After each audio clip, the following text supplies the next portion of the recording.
I've been surviving with a smile for over 2 years now, ever since getting fired from my last job. After getting fired from my job at the start of 2023, I did everything I could to think of how to make my life better. I, in 2 years, applied for hundreds of jobs. I started my own business and tried to make that work. I upskilled in AI. I had to go on benefits. I drastically reduced the quality of my life across the board. I lived in terrible living conditions for over 2 years.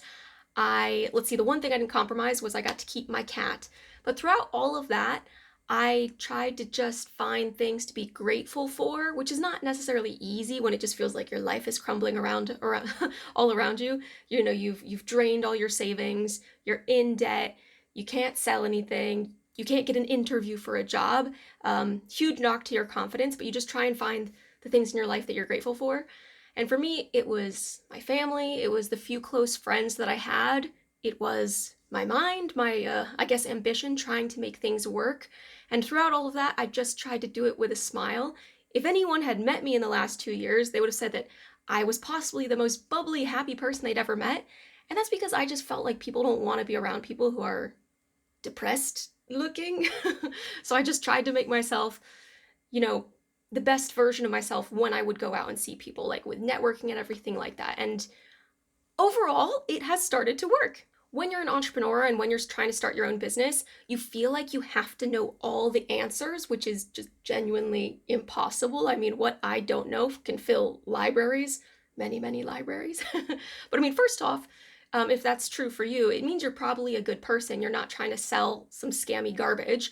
And secondly, you may have a little bit of imposter syndrome, which was definitely true for me. And it took me way too long to unlearn those lessons and actually try and like sell my services and know that like what I had was valuable for people.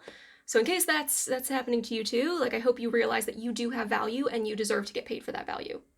I honestly let it get way worse than it needed to. I mean, I was regularly visiting the hospital because things had gotten so bad for me physically and mentally. And that's when I realized I just needed to absolutely make a change. Like all the things that I was putting off, I started. All the things that I knew that I needed to learn and do, I did. And it's only been about 8, 9 months since making that decision, but things have drastically changed. And I'm really excited about things moving forward.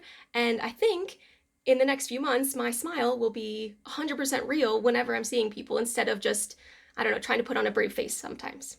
I'm really hoping that your situation is much better than mine has been over the last 2 years, but in case you're dealing with something difficult, you can follow along and I'll be sharing more of my journey and lessons that I learned the hard way so that hopefully you don't have to. Okay, well, good luck and I hope you have a great day.